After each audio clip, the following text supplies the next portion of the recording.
సిద్ధమా అని మిమ్మల్ని అడుగుతున్నా. ఏమమ్మా సిద్ధమా అని మిమ్మల్ని అడుగుతున్నా. ఏం తమ్ముళ్ళు సిద్ధమా అని మిమ్మల్ని అడుగుతున్నా.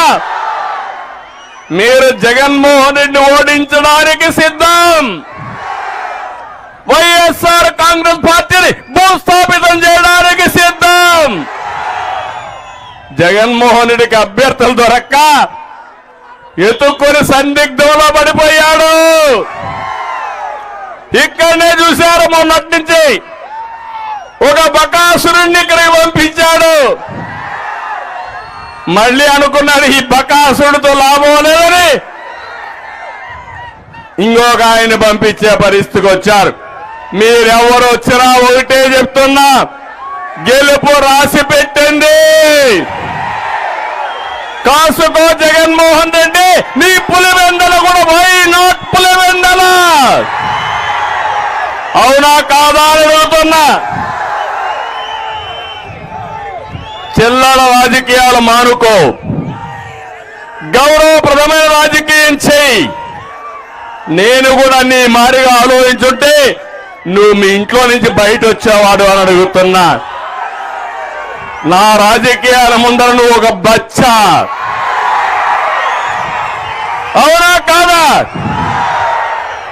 వీళ్ళ నాన్నే భయపడ్డాడు. అలాంటి ఈ బచ్చాకు నేను భయపడాలా తమ్ముళ్ళు అని మిమ్మల్ని అడుగుతున్నా.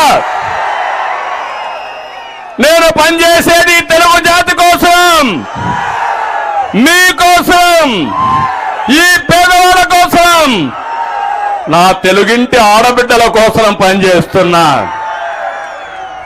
నన్ను పని చేయకుండా చేయడం నిన్ను పుట్టించిన వాడి వల్ల కూడా చేత కాదని మరొకసారి హెచ్చరిస్తున్నా. అందుకని నేను ఒకటే మిమ్మల్ని అందరినీ కోరుతున్నా, రాజకీయాల్ని కలుషితం చేసిన వ్యక్తి ఎవరు ఎవరు ఎవరు అలాంటి వ్యక్తిని ఓడించాలన్నా లేదా అని మిమ్మల్ని అడుగుతున్నా. ఓడిస్తామని ఒక సంకల్పం చేయండి. గట్టిగా చెప్పట్లు కూడా చెప్పండి. సంకల్పం చేయండి. తమ్ముళ్ళు, ఆడబిడ్డలు గుర్తుపెట్టుకోవాలి. నేను ఇక్కడ పర్చూరులోకి వచ్చింది రా కదిలిరా అంటే నా కోసరమో జనసేన కోసరమో తెలుగుదేశం కోసరం కాదు, మీ అందరి భవిష్యత్తు కోసరం, మీ పిల్లల భవిష్యత్తు కోసరం, ఈ ఆడబిడ్డల భవిష్యత్తు కోసం నేను ఈరోజు ఈ కార్యక్రమానికి శ్రీకారం చుట్టాను. అయితే నా జీవితంలో చాలా సార్లు వచ్చాను కానీ ఈరోజు మీ స్పందన చూస్తా ఉంటే ఎన్నికల ముందే ఖాయమైపోయింది గెలుపు.